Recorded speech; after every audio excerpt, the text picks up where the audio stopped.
और कांग्रेस के जमाने में भी अंग्रेजी थोपना बदस्तूर जारी रहा। मैं मानता हूं एक षड्यंत्र था कुछ मुट्ठी भर लोगों का।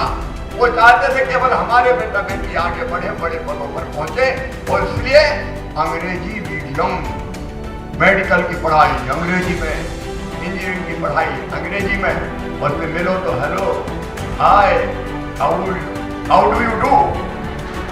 अब उसके बाद चाहे आए चाहे नहीं आए, डू करते रहे। यह संभव नहीं। एक बेटी को आपने सुना है, जब मैं आया उसके पहले जो सत्र हुआ था, मैं अपने बच्चों से यही कहना चाहता हूं कि तुम में हर तरह की क्षमता है।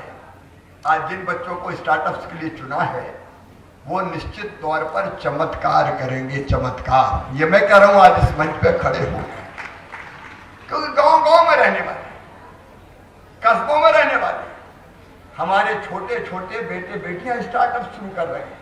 और मुझे खुशी है बताते हुए कि 2500 से ज्यादा बच्चे अपने स्टार्टअप्स शुरू कर चुके हैं। 2500 से ज्यादा बच्चे, और उनमें से तुम भी होगे। देखो, व्यक्ति जैसा सोचता और करता है वैसा बन जाता है। स्वामी विवेकानंद जी ने एक बात कही थी, गांठ बांध कर रख लेना।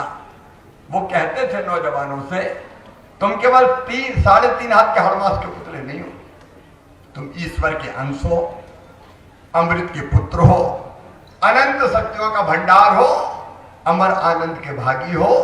दुनिया में कोई काम ऐसा नहीं कि जो तुम ना कर सको। तुम में से हर एक बड़ा काम कर सकता है।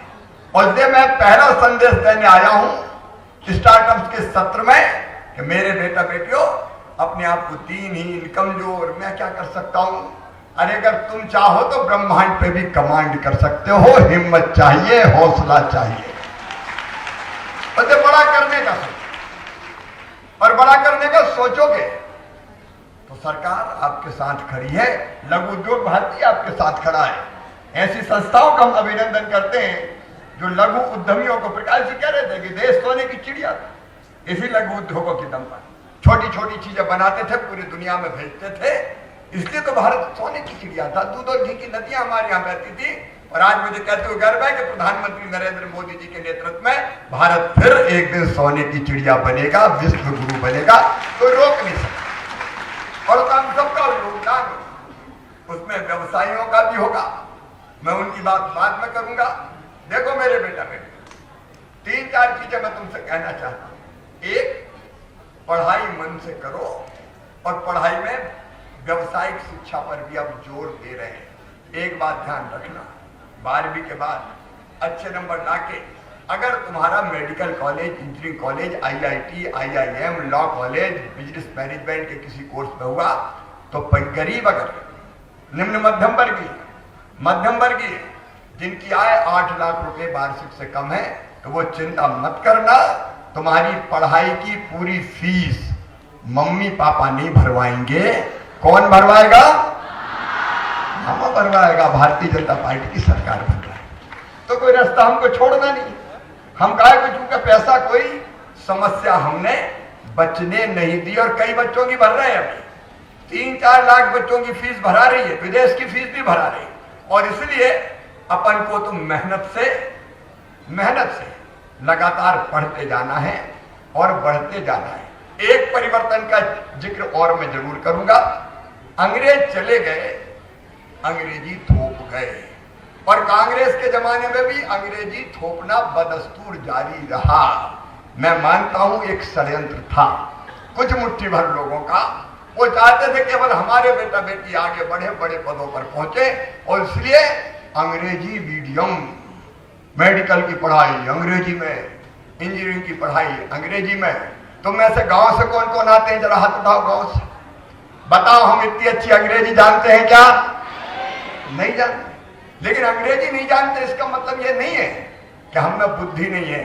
अंग्रेजी कोई बुद्धि का पर्याय नहीं है। हर एक अपनी मातृभाषा में सोचता है और बेहतर से बेहतर करता है।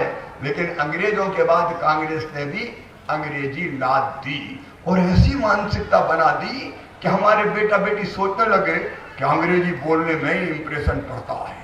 और फिर मिलो तो hello, hi, how do you do. अब उसके बाद चाहे आए चाहे नहीं आए, डू डू डू डू करते रहे। अच्छा, जिनको नहीं आए वो हीन भावना से ग्रसित हो जाए।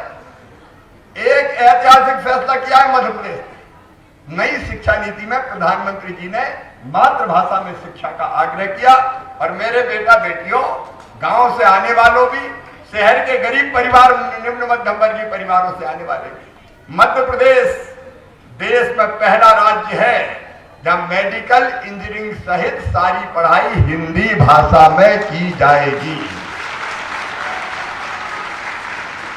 अब हमारे बच्चे हिंदी में पढ़ेंगे तो आगे बढ़ेंगे और नहीं तो अंग्रेजी। एक बच्चे का मेडिकल कॉलेज में एडमिशन हुआ, 1 साल में छोड़ पड़ा। मैंने कहा क्यों? बोले मामा पल्ले ही नहीं पड़ता, अंग्रेजी में पढ़ाते, हम तो हिंदी में पढ़े, हम क्या करें। तो मन में बड़ी पीड़ा होती थी और मैं तो छोड़ छाड़ के आ गया। अब किसी भाषा की वजह से किसी बच्चे को पढ़ाई छोड़ने की जरूरत नहीं है। एक, पढ़ाई बेहतर करना है। नंबर 2, पढ़ के सरकारी नौकरी चाहे तो भी रास्ता खुला है। 1 लाख से ज्यादा भर्तियां इसी साल हम कर रहे हैं, लेकिन सबको सरकारी नौकरी नहीं दी जा सकती, इसलिए रास्ते और भी हैं। उनमें से एक रास्ता है स्वयं का बिजनेस, व्यापार खड़ा करना, और तुम कर सकते हो। सरकार की कई योजनाएं अभी बताई गई, उनके विस्तार में मैं नहीं जाता। MSME की, लघु उद्योग की छोटी इकाई अगर आप डालोगे तो हमारी कई योजनाएं हैं जिनमें आपको कैपिटल सब्सिडी भी मिलेगी, सरकार जमीन भी सस्ती देगी,